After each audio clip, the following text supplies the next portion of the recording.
Bonjour,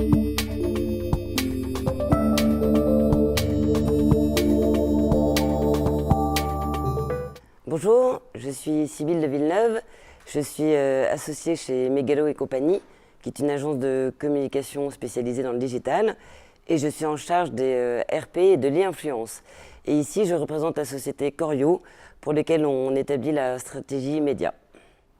Bonjour, je suis Antoine Sfer, je suis président d'e-Presspack, une société innovante qui est spécialisée dans la conception et le service d'outils de communication digitale, dont des communiqués de presse, des dossiers de presse et des salles de presse multimédia. Alors notre relation, je me suis rapprochée d'e-Presspack pour qu'il m'aide à construire une solution innovante pour pousser et réussir à développer la notoriété de Corio en France.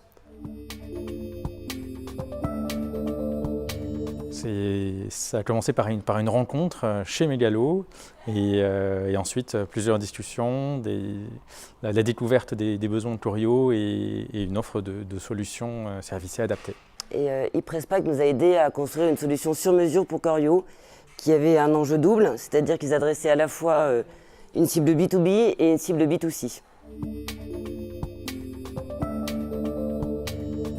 Ce partenariat apporte beaucoup de choses à e-Presspack. Ça a été en tout premier lieu notre première référence pour les services de salles de presse multimédia, donc en janvier 2012. Et surtout, ça a été un grand axe de développement pour pouvoir avoir une offre qui soit d'un côté dédiée pour Corio, mais qu'on puisse aussi répliquer pour d'autres clients avec différents niveaux de modification. L'intérêt, c'était dans l'innovation que nous a apporté e-Presspack, parce que Corio avait vraiment de grands enjeux et c'était notamment, la France était un pilote européen pour cette grande immobilière foncière et le dispositif de communication extrêmement innovant a été salué par l'ensemble des pays, probablement dupliqué aussi en Europe et surtout ce dispositif de communication a permis à la marque d'être extrêmement bien référencée et d'atteindre parfois des premières positions en termes de CEO.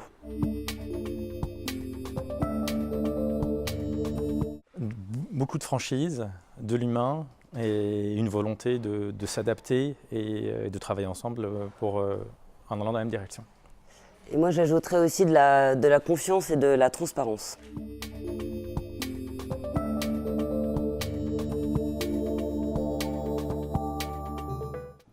Peut-être être capable de définir clairement les besoins et d'agir avec donc confiance, mais aussi avec beaucoup d'exigence de la part des deux parties. Et être capable de s'adapter, de ne pas faire de promesses sans s'assurer que l'on puisse les tenir, et d'avoir vraiment envie de rendre un service et non pas juste de faire une vente.